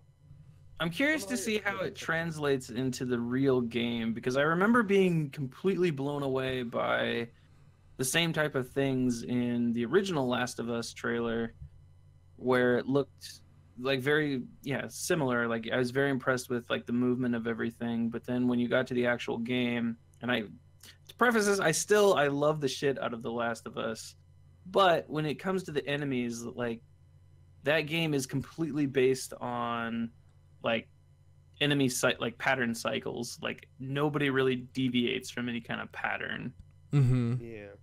So I'm wondering, because it seemed like that wasn't the case in this, but I'm a little skeptical if that's how it's actually going to translate into the full game. Yeah, ideally you would want like a second trailer of that exact same part, but see how it could have played out differently, because it's like what part is scripted, what part is not. So they're Night Dog's actually pretty bad about that with their games too. Is they're trying to build a set piece, and if you're not doing things in the way that they kind of expected you to do, then it just doesn't look as pretty, basically. I've seen people online do big trailers about, or do a big in-depth analysis about this. I think like for the one in the first Last of Us, when there's that sniper on the end of that street in that building, like there's actually no character behind that gun. Oh really?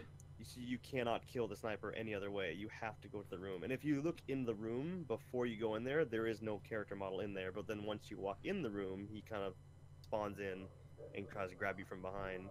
I see. And then I think there was another thing too for Uncharted 2, where the tank is rampaging through the town, but if you manage to get too far ahead of the tank where you're not supposed to be, it won't trigger the flag. And the video I saw is after just kind of trying to run around and get the flag to trigger for a bit, you just died of nothing. Oh no. Reset. So I think, well, I mean, no, Naughty Dog's games, they are very, very visually impressive, and they are trying to kind of, yeah, they're very scripted, but it's good though. Like they really put a lot of effort in it, and The Last of Us 1 is still the only game that made me cry, so that always deserves a special thing there. What part of it made you cry? The first 10 minutes. Oh, really? That part got me, but the part that really because I cry like a baby at most types of media. It's not hard to get me, but the part that really hit me with The Last of Us is when he's, it's getting me a little bit right now. The part where he's taking Ellie out of the hospital, like at the very end, because like it's completely reenacting that part with his daughter. Yeah. Mm-hmm. I love the ending of that game too. That game's such a good ending. It's not like it's an ending where you can talk, like you can discuss and talk about it and philosophize. Yeah, that's how I was introduced to PewDiePie. Actually, was through I was trying to show somebody the end. I was trying to show somebody the end to The Last of Us, because I forget why, but I was showing somebody that, and like that was just the first clip that came up. And he's fucking screaming like an asshole throughout the entire thing. Like, oh my god, shut up, you're completely ruining this, you fuck. Pretty great. So yeah, there was that. So that looked very cool though. Again, I love Ellie, but I also want my main man Joel. But I know I'm willing to give him a chance, because the game does look fucking great. But yeah, I'd like Joel to be some type of major part in the game. Yeah. So then, of course, they went with Ghost of Tsushima. which I thought actually looked really impressive, especially with the detail, considering also that this is, of course, a Western studio that created this, and that, they already said that they will have a Japanese voices, like Japanese audio track for when it will release, which is good. But also the fact that they, it made me realize how, we've never gotten an open world or open world-ish serious Japan game up until now. Like all the Japanese games that tackle this, maybe Way of the Samurai is the closest thing there is. But for example, Neo, which of course was released last year, had, awesome game. But boy, did I find those like fucking kitties and spirit animals annoying in there, and it was still like very jokingly, and this was super serious. Mm-hmm. Also, even like with very like much like Kurosawa influences, where the battle that took place at the end, the duel, it was literally like straight up a cinematography thing where they had the sun creating the silhouettes, the leaves blowing up as they walk through it, and it looks really impressive. I gotta know a little bit more about how, like, is it open world or are the levels more open-ish? What's the thing there? Because I got very much Witcher 3 vibes, but I am definitely intrigued and willing to give this game a try. What did you think, Ryan? That's one of the games that, like, I didn't take very many notes throughout the process of watching the all of the conferences, but that's one of the games that I wrote down. I was like, yeah, I'm really looking forward to this one, and I'm gonna try and do as much research as I can as it's coming out. Like you said, the game looks beautiful, and you can see a lot of the film influences in it. The only thing that I wasn't super hyped on is some of the animations. They look a little janky. I can't put my finger on it, but they just look a little like stiff, or like it doesn't look smooth and fluid like a lot of the other trailers looked like. Is that during combat? Yes. Mm-hmm. Yeah, I know what you And mean. again, that's a symptom of showing just gameplay. And granted, I'm sure it's still in the process of being tweaked, but yeah, it's just something that stood out to me. I'm hoping it gets fixed, but I don't know. What did you guys think?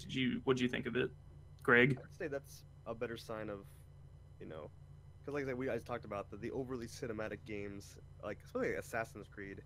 I hate the regular combat in the game. I absolutely hate it because it's all just the cinematic. It looks really pretty, but it feels like shit to me because it's all just cinematic kind of dancing. Whereas this game, I don't know. At least from what it looked like, I definitely have to see more gameplay to see how it actually works out. But if it's more, I don't know.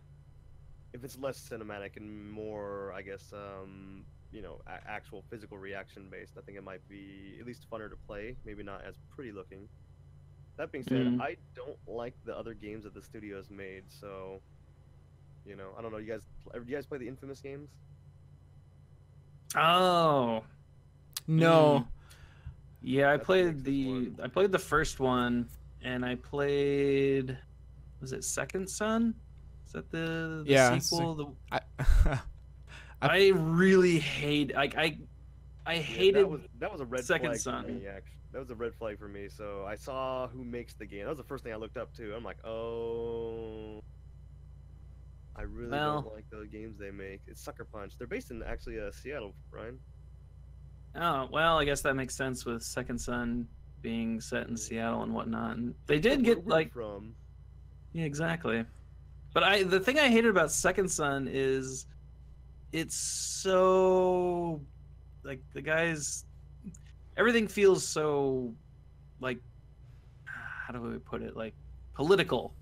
Like, he's like, oh, I'm such a rebel, I'm such a freedom fighter. It's like, oh, shut up. I don't care. Yeah, so I guess that for me is a big red flag as far as how good the game's gonna be. So I don't know. Yeah. They do all their games are open world though, so I suppose that could very well mean that Ghost of Tsushima will also be open world. Well, at least a higher probability, I suppose. Yeah, again, I don't know, like, probably like you said, because they made the infamous games, it will probably be like that with the town stuff. I mean, again, I thought that the look of it was very cool. For example, the Japanese woman wasn't, your standard cutie Asian girl, so they didn't like really fetishize on that. I thought their serious approach to it was something I could really appreciate. Yeah, that was actually a pretty cool part of it. She looked like a real person and not like some fucking anime girl. Yep. Yeah. Like, I felt that even though it is a Western studio that made it, like, it proved that other cultures or other, studios in other countries can have, can make a serious and respectful thing towards a particular culture thing. And I think that was very cool. We actually have a very large Japanese community in Seattle. So really? Okay. A lot to pull from there. Oh, now it all comes together while you guys are here. Hey, I don't appreciate that. Yeah. I don't like your stereotyping of Seattle people, sir. Stank on that comment there. You go put on your wooden shoes and smoke some pots. I will.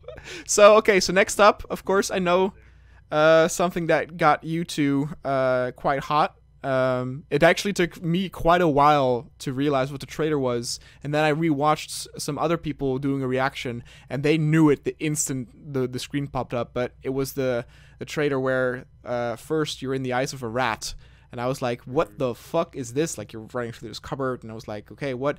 And then there was like a zombie, and like he bit like into one's neck, and I was like, "What is this?" And then he got shot by some guy standing, and even before the people cheered in the silver, I thought, oh, it's Leon. But of course, all the pros and the hardcore RE fans already knew way before that, like, I know what this shit is. So since I never played that game, I let you two take the floor.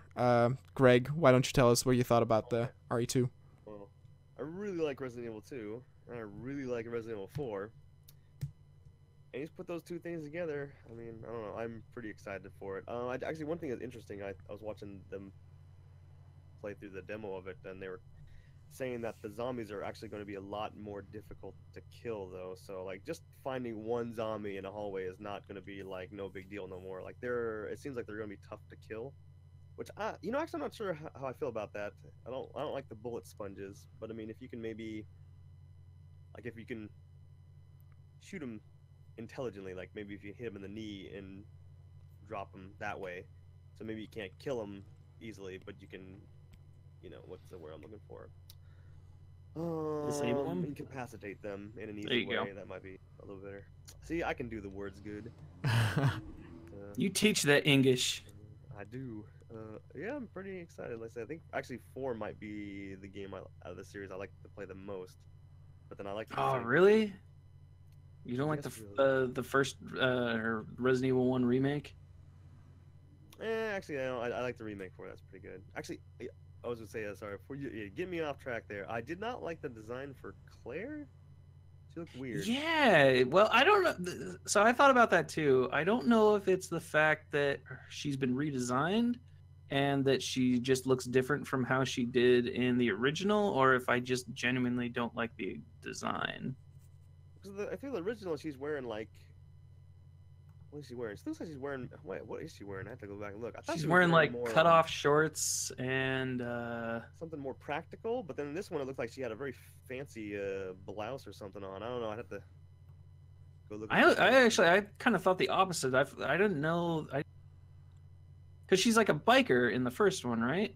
Yeah. Well, she's wearing, so like she's wearing more, I don't know, practical clothes. Well, she's wearing something that looks more biker-ish, but in terms of practicality, I mean, like cut-off shorts. Well, if you fall off your bike, you're gonna fuck up your leg real bad. But yeah, this one she looked like she was kind of dressed up all fancy in that trailer. I was like, what? I don't know. Didn't like it. What do you think, Ryan? Well, in terms of the overall trailer, I'm really curious. I need to go back and watch it a few more times. I need to figure out. Because, like Beck said, the same thing. Like, I saw some people do reviews of the trailer. They knew, like, almost right off the bat what it was, and I want to know what tipped them off. But, yeah, I didn't get what it was until, like, the zombie. I was like, oh shit! And then you see Leon. I'm like, oh shit! Yeah. And yeah, I was all aboard the hype train at that point. Like I knew the game was in development, but I didn't expect to see anything like super advanced or like any kind of deep reveal. But then, yeah, so excited, very happy. And like you said, I love how Resident Evil 4 plays. And I wasn't. I know this is heresy, but Resident Evil 2 is definitely not my favorite. It's grown on me over the years, actually. But yeah, you put the Resident Evil 4 gameplay in that setting, and to talk about the setting, they're bringing scary back to Resident Evil. It seems like it genuinely looks like a very scary, dark game instead of Resident Evil 5 was the tipping point. That was a while ago now too. So five Co-op saved 5. If it wasn't for co-op, it wouldn't co-op, be that good. yeah, the co-op made 5 fun. And 6 I had no interest in. I played it a 6 little is bit. terrible. 6 is too long. It is rare that a game is too long, but that game is like 20 plus hours, and I just wanted it to stop after 10 hours. I'm like, no, why does it continue and keeps unlocking more missions?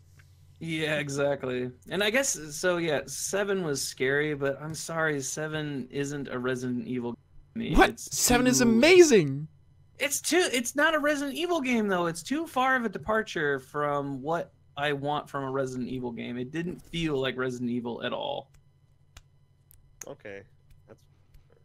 I'll give him a pass on that. I don't know, Max. What do you think? With 7, well, that could be a discussion for them. I like that they with 7 they had was 7 my favorite game of last year? Might have been actually. The what I liked was that they catered to fans of horror genres of different stuff. Like you had The Father, which was clearly a thing on like Jason or Halloween or that, the slasher type stuff. Then you had The Mother, which was very clearly, because then you had all these creatures coming, so it was creature horror, the bugs and then the fucking spider things and that sort of thing. And then you had Lucas, and Lucas was very clearly a catering to the torture porn, to Hostel, to Saw, that sort of stuff. But I guess indeed to compare it to Resident Evil is a little difficult, though. The most Resident Evil I felt with that game was when you had to collect 3 Cerberus dog heads for a clock. That felt very Resident Evil. Yeah, because the puzzles is kind of that's always been a big thing for the Resident Evil for me at least. Mm-hmm. I didn't even think about the different genres thing with 7 though. That's actually a really interesting observation. I did not even notice that. Huh. Yeah. But yeah, no, so I've never played Resident Evil 2. It actually got me triggered. Whenever there's a remake, I kind of want to go play the original first so that I can see the comparison and the improvements. So I need to see if I can find maybe an emulator or something to do that. Something we could play together. Sure. But yeah, no, so I was excited for that. I like the games a lot. I thought Leon's character looked a little weird, but of course he's young. I think he looks the best in 4. But he's still a rookie here. But yeah, there was that. There were some other reveals. There was Neo 2. Cool, but I do have to say that I didn't complete Neo 1, and with Sekiro coming out, that one definitely has my pick over this one. But then, of course, the last big one we need to talk about, unless someone of you also wants to talk about Spider-Man, but Spider-Man looked at me like, eh. I don't care about Spider-Man, Arkham Asylum. Yeah, was Death Stranding. And, I wanted more answers. Like, I wanted to know more about Death Stranding, and I wanted answers, and, I wanted to see gameplay, and I saw some gameplay, and instead of having some answers, I now have more questions. Of what the fuck? I feel even more confused. I'm very excited for it though. It looks really great. But is there action? I don't know. Like, is it walking simulator through Iceland the game, or what is it? What do I do?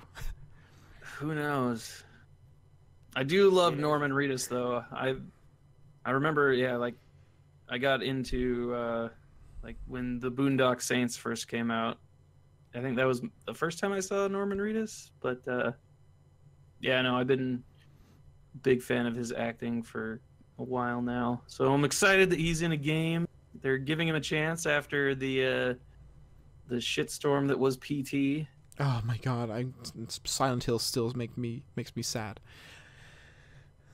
But Fuck Konami. I don't know, man. It was cool to see, but I was like, is there action? What is happening? Like Kojima, what are you doing? Do you even know yourself what you're doing, what you're creating? Like, Jesus. I mean, I think people should give this a chance, because this is so different from what we're used to. Like, this is just worth playing to just, even if it's not fun or it ends up not being the game you like, it is worth checking out just because it's so different. Yeah, I think it'll be worth the price of admission just to see another Hideo Kojima game where he's not being fucked with by a studio. Yeah. That Kojima Unleashed is all kinds of bananas.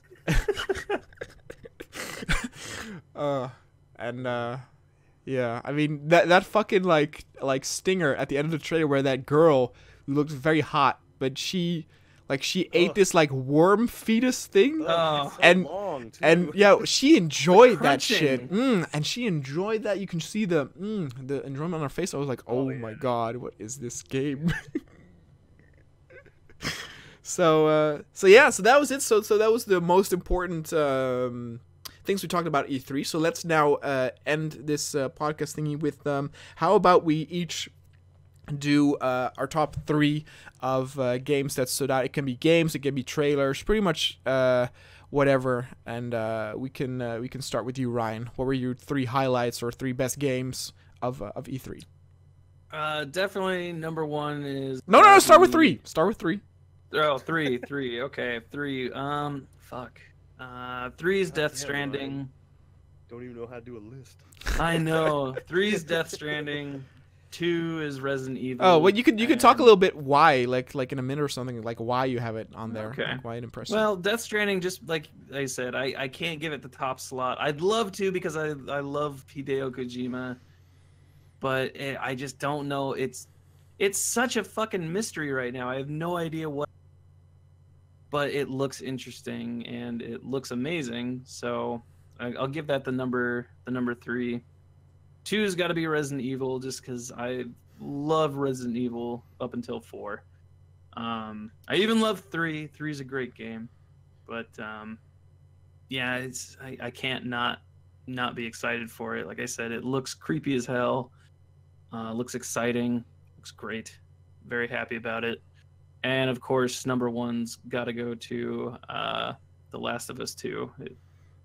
The environment, like everything about it, just looks great. I'm really excited. So a full Sony top 3 there. Yep, Sony fanboy for life. All right, what about you, Greg? What is your list? All right, number 3. I know I did poo on this a bit, but Doom 2, because I mean, like we talked about earlier, it's probably not going to be too different. I mean, they found a winning formula with the last Doom, so it's probably going to play the same. Number 2 would be Resident Evil 2 remake, because I do love some Resident Evil, and I really, really do enjoy the way Resident Evil 4 plays. So I'm very excited to be able to explore the Resident Evil 2 world using that, with that gameplay style. And number 1 for me is Sekiro, because I am a love FromSoft, and I'd be actually really interested to see where they're gonna go with this one, because it's not got the multiplayer that the Bloodborne and Dark Souls has. So I think they can do a better job of balancing the experience. Because in those games they have to also balance the fights with the assumption that, okay, well, you could also maybe get a co-op person in here and stuff like that. And these games might be more streamlined. And I guess for my top 3, the reason I picked those is because for me, gameplay is king. I don't really having a nice story is nice to me, and being cinematic is also nice for me, but if it plays like shit, then the game is, as far as I'm concerned, the game is also shit. So those are gonna be my top 3. Okay, and then for me, so on 3 I have Last of Us 2. I was very impressed. But the reason why I don't have it higher is because gameplay-wise, it felt very much like Last of Us 1, like even to the point where she holds on to the cupboards as she slides by it. The first part in the gameplay in the forest reminded me of Tomb Raider, and I'm not a big fan of Uncharted or Tomb Raider things in nature. I like urban combat more, or urban environments. But I was just so impressed with the look, the visuals, the violence, the animations were amazing. The characters come to life with their facial animation and everything. Like, I'm immediately intrigued. I want to know more about the story and where it goes. Like, I cannot wait also to like replay the first Last of Us again before diving into this adventure. Then on 2, I have Cyberpunk 2077. I was very impressed with the trailer, and even though it didn't show any particular gameplay, what I wanted from it was a clear visualization of the setting that we're getting.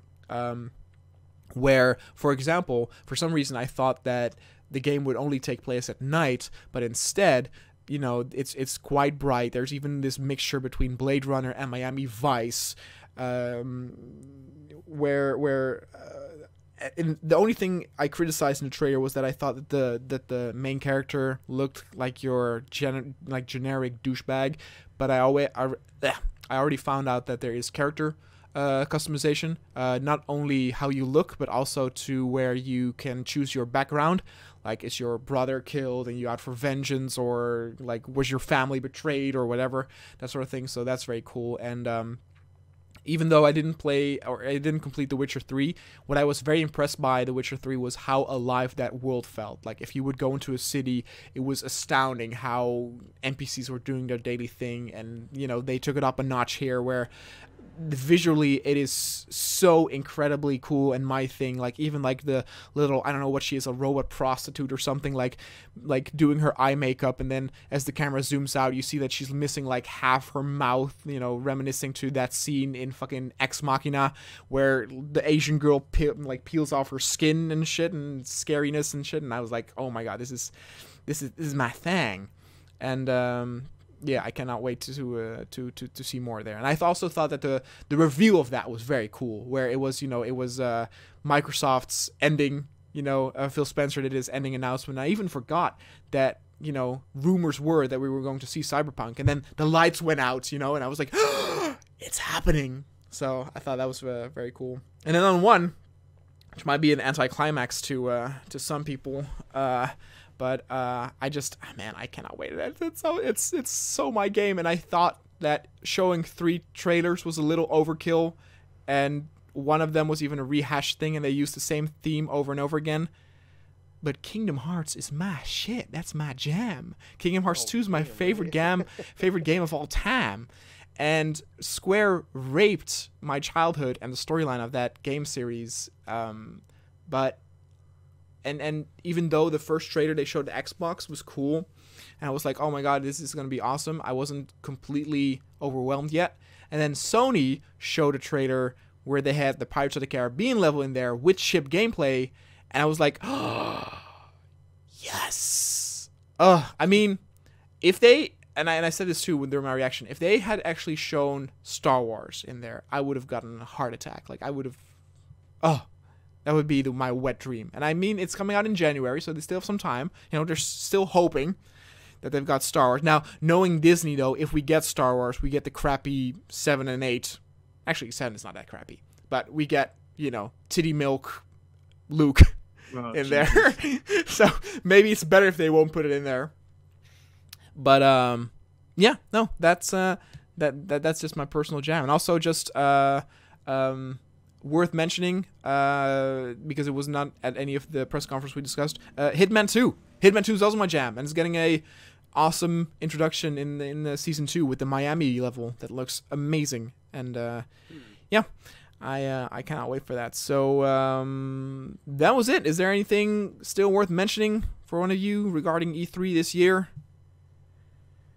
Just on the Kingdom Hearts bit, I mean, I've never given a shit about Kingdom Hearts, and I've never given a shit about Pirates of the Caribbean, but that Sony trailer actually made me kind of want to take a look at it. Oh yeah. The only I thing. lost interest in Kingdom Hearts after 2.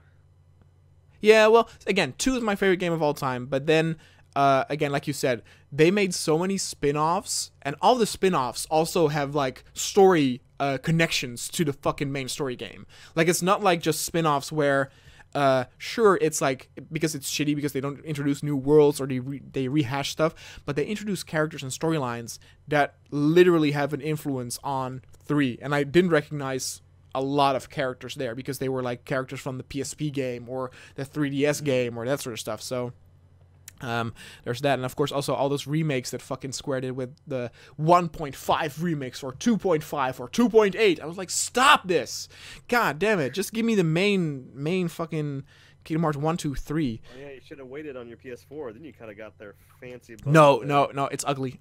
Nope, it's ugly.